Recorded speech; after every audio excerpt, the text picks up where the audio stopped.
마태복음 25장 31절에서 41절입니다. 인자가 자기 영광으로 모든 천사와 함께 올 때에 자기 영광의 보좌에 앉으리니 모든 민족을 그 앞에 모으고 각각 구분하기를 목자가 양과 염소를 구분하는 것 같이 하여 양은 그 오른편에 염소는 왼편에 두리라. 그때에 임금이 그 오른편에 있는 자들에게 이르시되 내 아버지께 복받을 자들이여 나와 창세로부터 너희를 위하여 예비된 나라를 상속받으라. 내가 줄일 때에 너희가 먹을 것을 주었고 목마를 때에 마시게 하였고 나그네 되었을 때에 영접하였고 헐벗었을 때에 옷을 입혔고 병들었을 때에 돌보았고 옥에 갇혔을 때에 와서 보았느니라. 이에 의인들이 대답하여 이르되 주여 우리가 어느 때에 주께서 줄이신 것을 보고 음식을 대접하였으며 목마르신 것을 보고 마시게 하였나이까? 어느 때에 나그네 되신 것을 보고 영접하였으며 헐벗으신 것을 보고 옷 입혔나이까? 어느 때에 병드신 것이나 옥에 갇히신 것을 보고 가서 배웠나이까 하리니 임금이 대답하여 이르시되 내가 진실로 너희에게 이르노니 너희가 여기 내 형제 중에 지극히 작은 자 하나에게 한 것이 곧 내게 한 것이니라 하시고 또 왼편에 있는 자들에게 이르시되 저주를 받은 자들아 나를 떠나 마귀와 그 사자들을 위하여 예비된 영원한 불에 들어가라. 아멘. 오늘 성경은 매우 중요한 시점에 매우 중요하게 말씀을 하신 겁니다. 오늘 이 말씀 하시고 난 다음에 예수님은 곧바로 십자가의 고난을 받으러 가시게 됩니다. 그러니까 십자가 고난을 앞에 두고 마지막으로 하신 말씀이 오늘 이 성경의 말씀입니다. 이 마태복음 25장에는 세 가지 중요한 말씀을 하고 있는데 여러분이 익히 다 잘 아는 말씀입니다. 신랑을 맞이하기 위해 기다리는 10명의 처녀가 있었는데 이 10명의 처녀 중에 5명의 처녀는 기름을 충분히 준비 안 하고 등불만 준비하고 있다가 신랑이 온다고 말을 듣고 그제서 기름이 다 떨어져 가는 것을 보지만 기름이 떨어짐으로써 불을 밝힐 수 없음으로써 신랑을 맞이 못했다는 그런 내용. 5명의 슬기로운 처녀는 등불만이 아니라 기름도 여유분 있게 준비를 해서 신랑이 왔다고 했을 때 이 5명 슬기로운 처녀도 오래 기다리다가 자불고 졸았지만은 신랑이라는 말을 듣자마자 등불 들고 기름도 있으니까 신랑을 맞이하게 되었다라는 그런 말씀입니다. 두 번째 말씀은 달란트 비유입니다. 5달란트, 2달란트, 1달란트를 맡겼는데 5달란트, 2달란트 받은 종들은 곧바로 가서 열심히 해서 다들 갑절로 남겨서 주인에게 칭찬을 받고 상을 받았는가 하면 1달란트 받은 종은 그냥 땅에 묻어두었다가 그대로 가져감으로써 그 1달란트까지 빼앗기고 바깥 어두운 데 내어 쫓기는 그런 하나님의 심판을 받았다는 거죠. 그리고 마지막으로 오늘 이 본문의 말씀은 예수님께서 다시 오실 때까지 같이 합시다. 믿음의 형제들을 사랑으로 돌아보라. 예수님이 고난을 앞에 두고 마지막으로 하신 말씀은 예수님께서 다시 오시는 그 날까지 믿음의 형제들을 잘 돌봐주는 그런 믿음 생활을 해라 라고 하신 말씀입니다. 첫 번째 말씀은 예수님이 신랑으로 오신다는 말씀이었고 두 번째 말씀은 예수님이 주인으로 오신다는 말씀인데 세 번째 말씀은 예수님이 임금님으로 오신다. 그런 말씀입니다. 오늘 성경 31절에 보면 인자가 자기 영광으로 모든 천사들과 함께 올 때에 자기 영광의 보좌에 앉으리라 그렇게 말씀을 했습니다. 이 말씀은 예수님이 다시 오실 때에는 지금은 십자가 고난을 받으러 가지만 지금은 십자가를 지러 가지만 예수님이 다시 오실 때에는 부활 성천하시고 다시 오실 때에는 임금님으로 오신다는 겁니다. 요즘 우리 어린이들은 임금님을 잘 모를 수도 있습니다. 오랜 세월을 지나오신 분들은 이 임금님의 권위와 권세가 얼마나 높은지 잘 아실 겁니다. 전제군주 사회에서 임금님은 절대 권력자이지 않습니까? 예수님이 다시 오실 때에는 임금님으로 오신다는 겁니다. 34절과 40절에는 임금이라는 말씀을 직접적으로 사용을 합니다. 임금이라고. 마태복음 24장 30절에서는 인자가 구름을 타고 능력과 큰 영광으로 오는 것을 보리라. 이 말씀은 예수님이 다시 오실 때에는 무한한 권세를 가지신 임금님으로 오신다라는 말씀입니다. 그래서 오늘은 다시 오실 같이 합시다. 임금 예수님. 고난을 받으시고 부활하시고 성천하시고 다시 오실 예수님은 임금 예수님으로 오신다는 말씀을 여러분에게 전해드리려고 합니다. 다시 오실 임금 예수님은 첫째로 상과 벌을 내리는 심판자이시다. 아멘. 임금 예수님은 뭘 하느냐? 상을 내리고 벌을 내리는 임금님이라는 겁니다. 예수님이 다시 오실 때에는 지금은 십자가를 지고 우리의 죄값을 속죄하는 고난받는 종이지만 다시 오실 때에는 상을 내리는 임금님으로 벌을 내리는 임금님으로 오신다는 겁니다. 32절에 보면은 모든 민족을 자기 앞에 모으고 각각 양과 염소를 구분하듯이 나눈다. 그렇게 말합니다. 모든 민족, 모든 나라, 모든 사람들 죽은 자까지도 다 살려내어서 다 불러 모아가지고 오른쪽과 왼쪽에 줄을 세운다는 겁니다.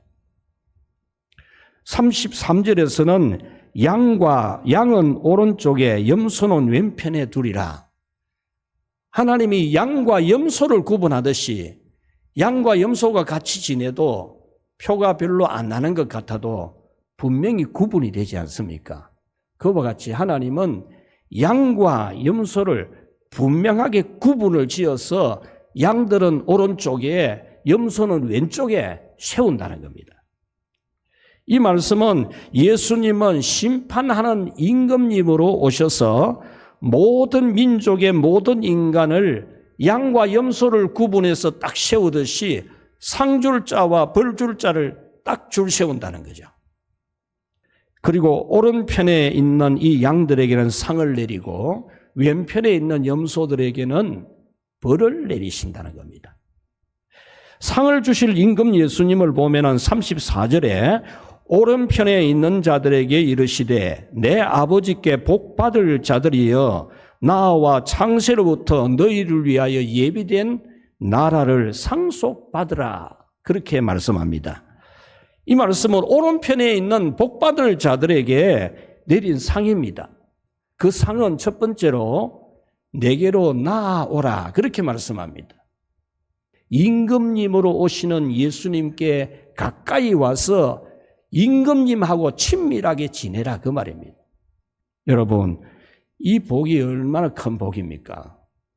예수님이 싫다고 하지 아니하시고 예수님이 여러분을 임금 예수님이 여러분을 가까이 오라고 멀리 앉아있지 말고 가까이 오라고 가까이 와서 앉으라고 여러분을 임금 예수님이 내 옆에 바로 오라고 이렇게 말씀하시는 거죠.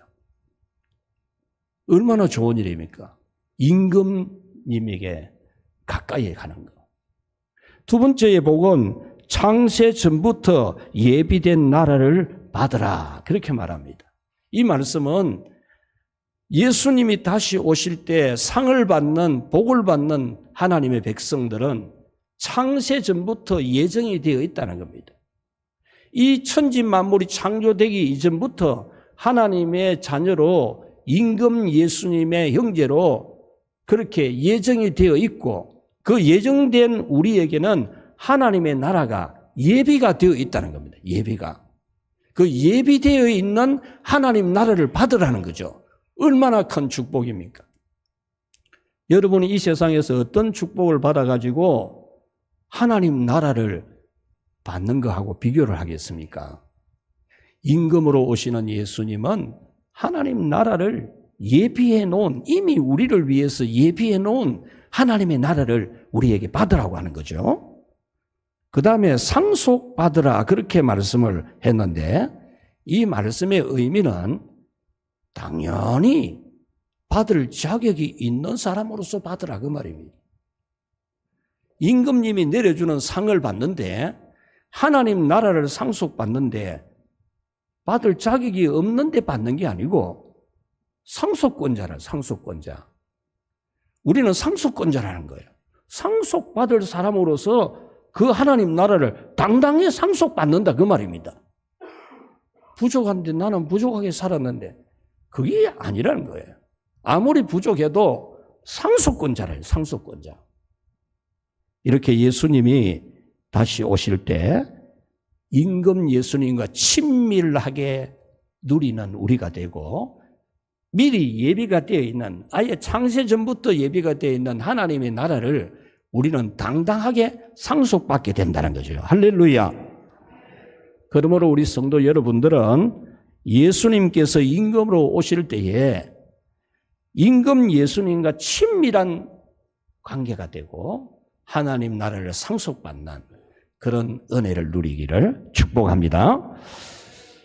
오늘 예수님은 벌을 내리시는 임금 예수님으로도 표현이 되고 있습니다.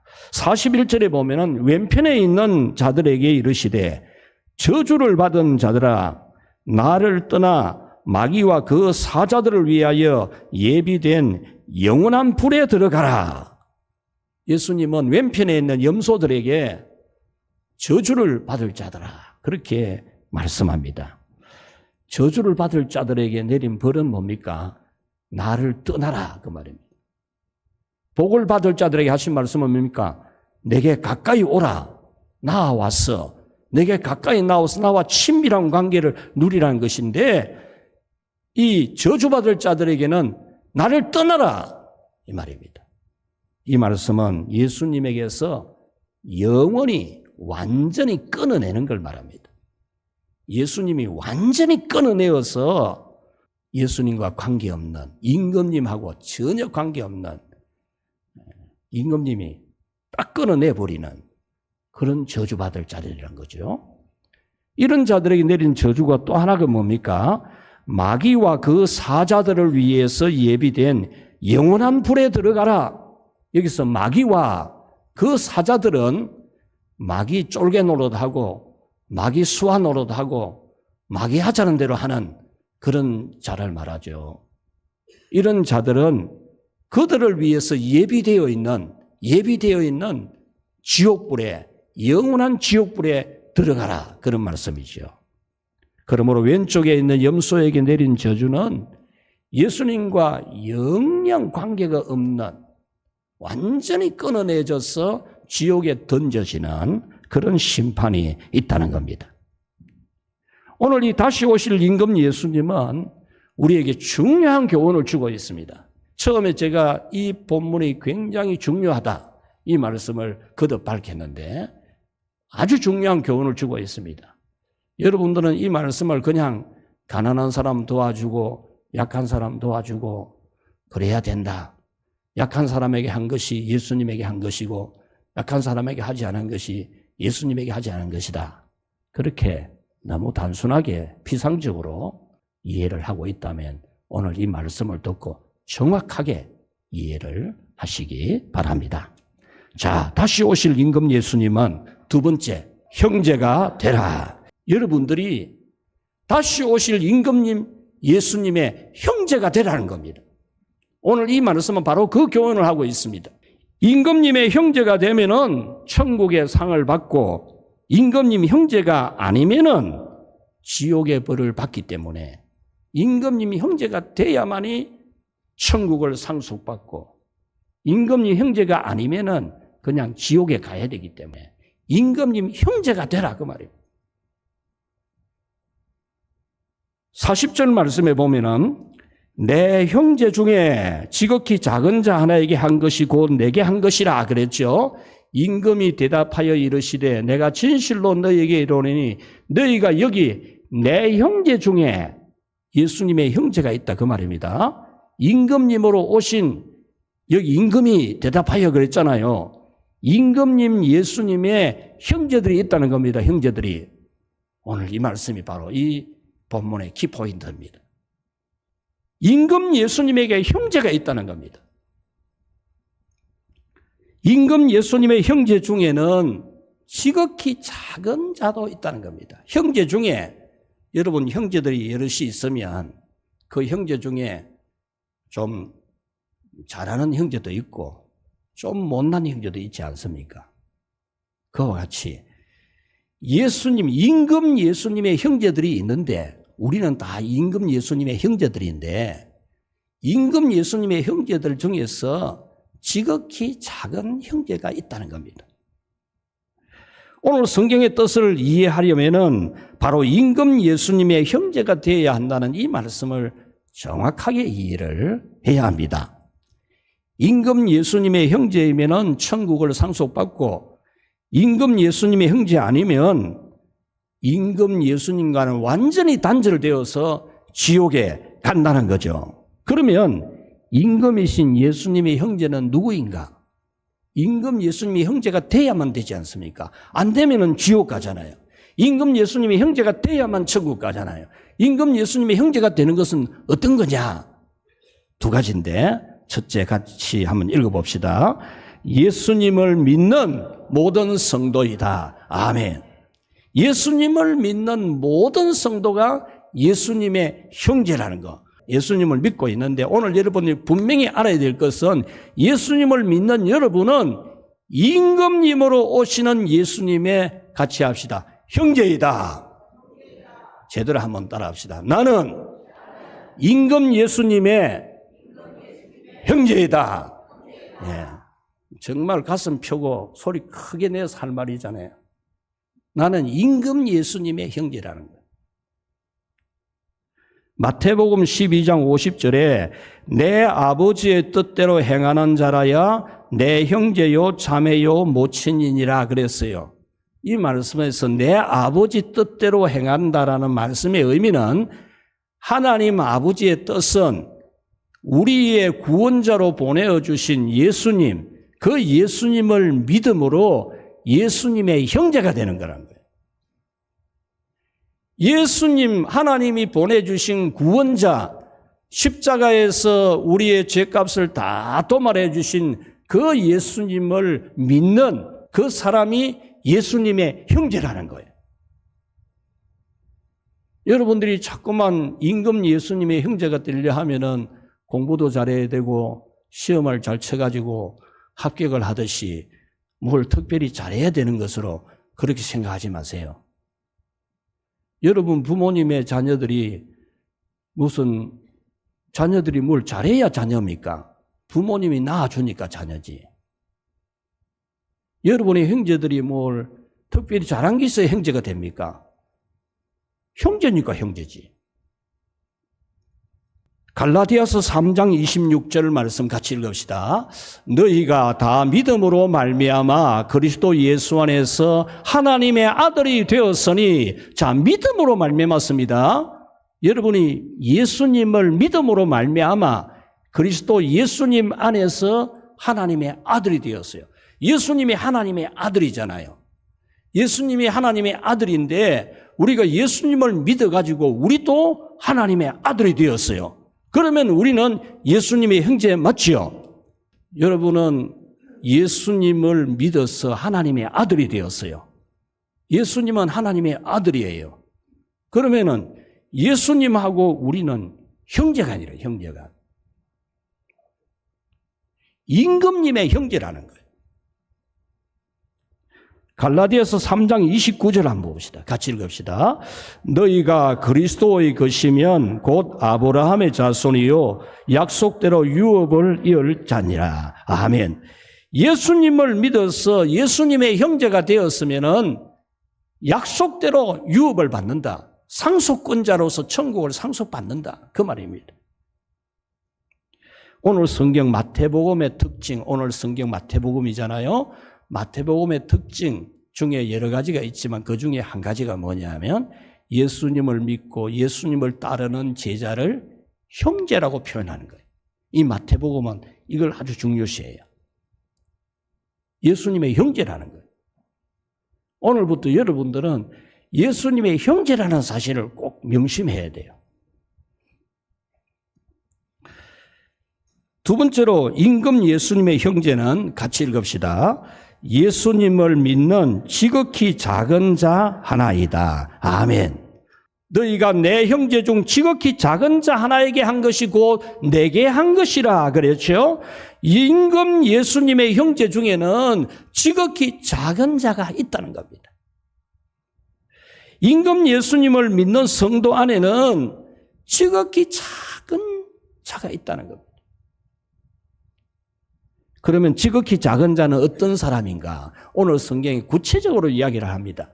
35절에 내가 줄일 때에 너희가 먹을 것을 주었고 목마를 때에 마실 것을 주었고 나그네 되었을 때에 영접하였고 36절에 보면은 헐벗었을 때에 옷을 입혔고 병들었을 때에 돌보았고 옥에 갇혔을 때에 와서 돌아보았느니라.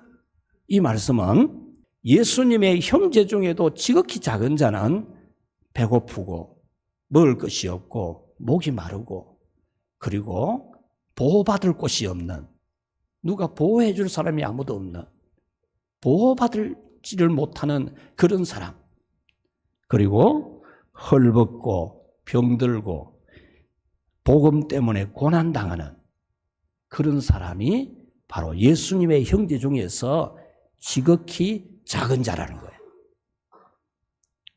여기서 35절은 줄이고 목마르고 나그네 된 자를 돕는 것은 율법의 명시가 되어 있어요.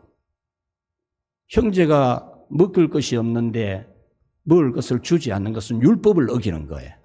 목마른데 마실 것을 주지 않냐면 율법을 어기는 겁니다. 형제가 보호받지를 못하는데 보호해 주지 아니하면은 그건 율법을 어기는 거예요.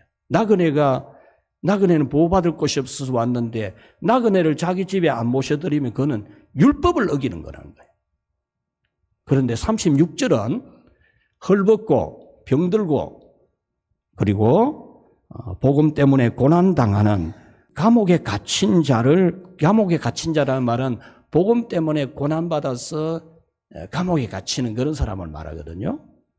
그것을 돌보는 것은 율법에 명시가 안 되어 있어요. 율법에.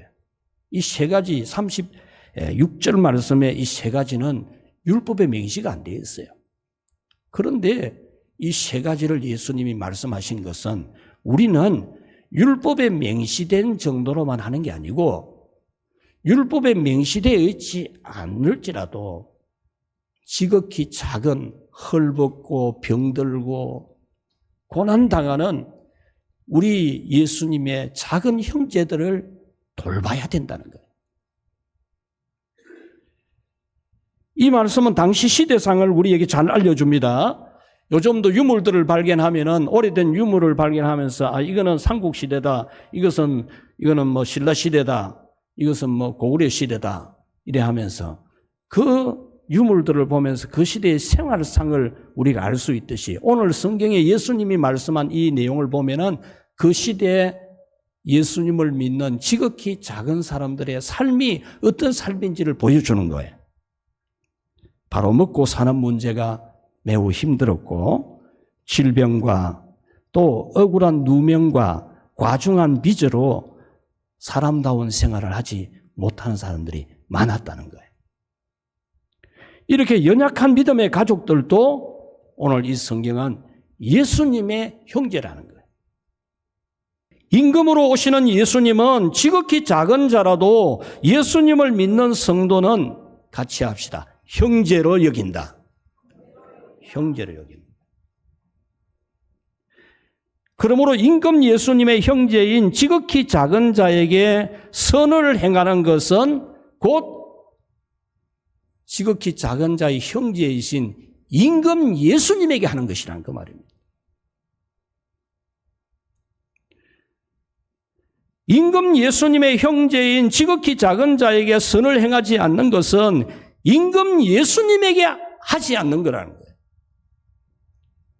오늘 성경에서 임금 예수님의 형제라는 말씀은 예수님을 믿는 사람 중에서 작은 자, 예수님 믿는 사람 중에서 지금 헐벗고 병들고 절망 가운데 있는, 낙심 가운데 있는, 빚에 쪼달리는 그런 모든 사람을 말합니다.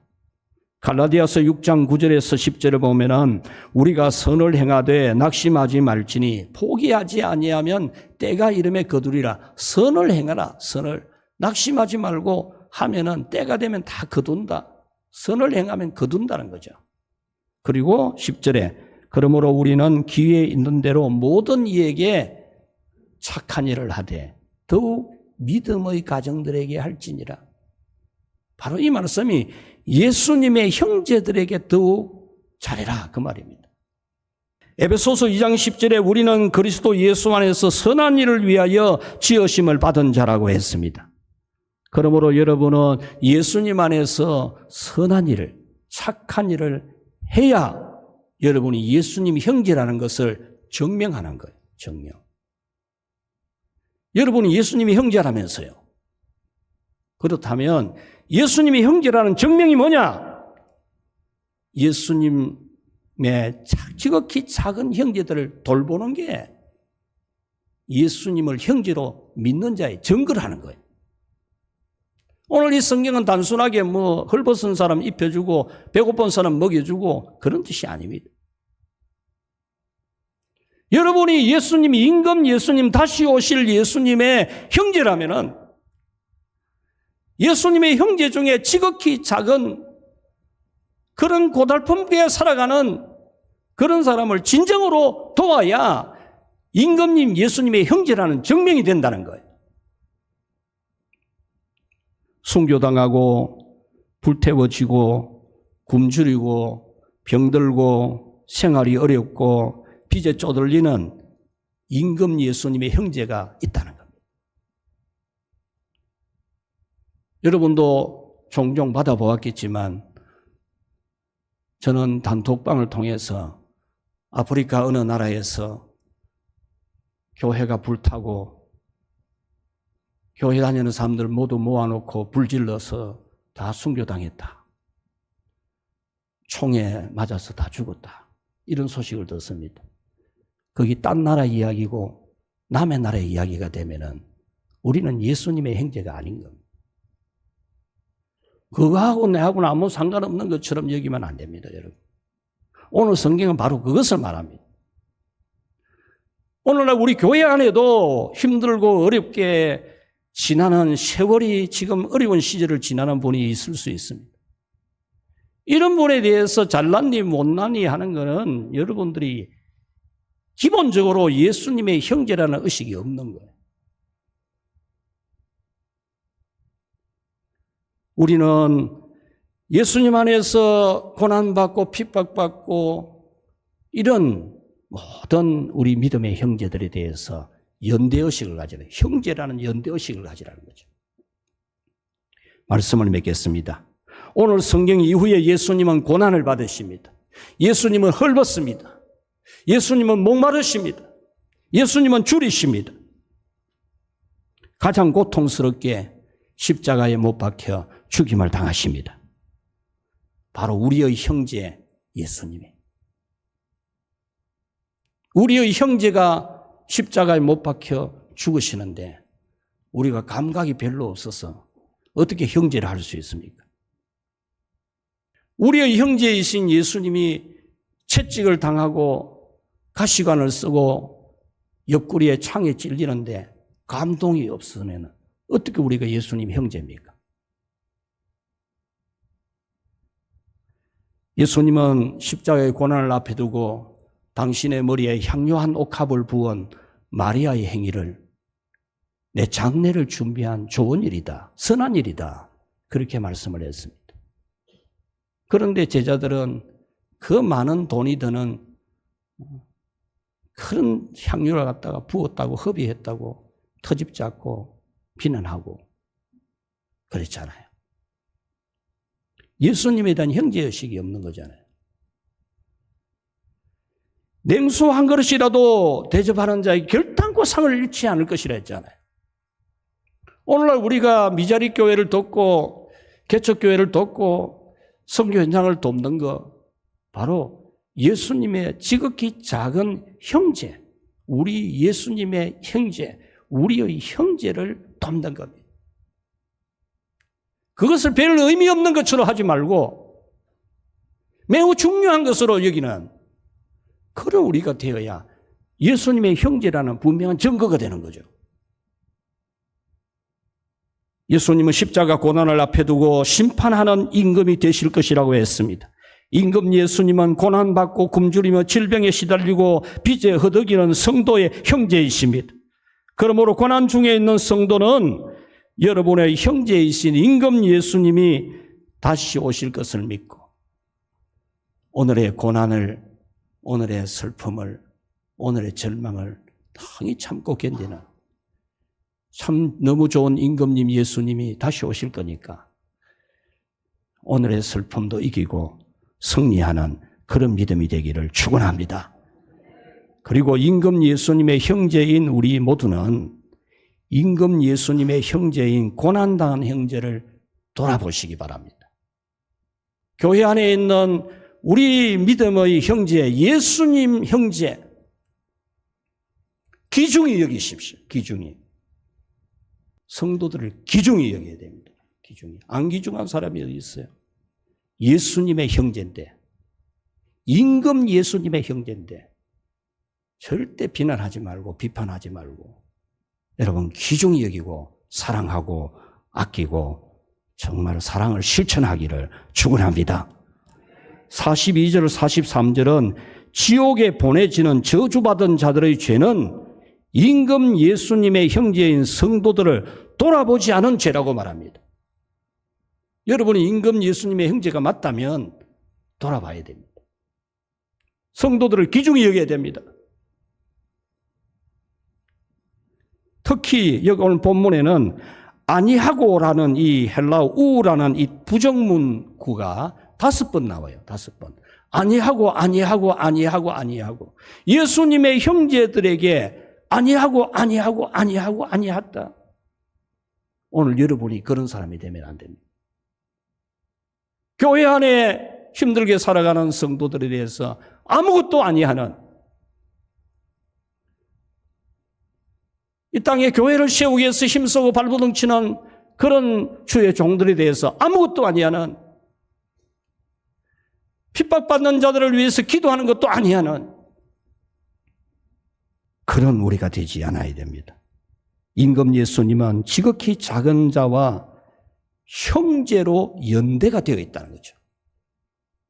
그러므로 여러분은 예수님을 오늘 이 말씀을 듣고 다시 오실 예수님, 이제 다음 주는 우리 고난주간이 되는데 고난받는 예수님은 다시 오실 것인데 그 예수님은 임금님으로 오신다는 거죠. 그 임금님은 여러분의 형제인 것을 알아야 돼요. 형제. 예수님을 형제로 아는 여러분은 임금님에게 형제가 되어 있는 지극히 작은 한 사람, 모든 성도를 귀히 여기는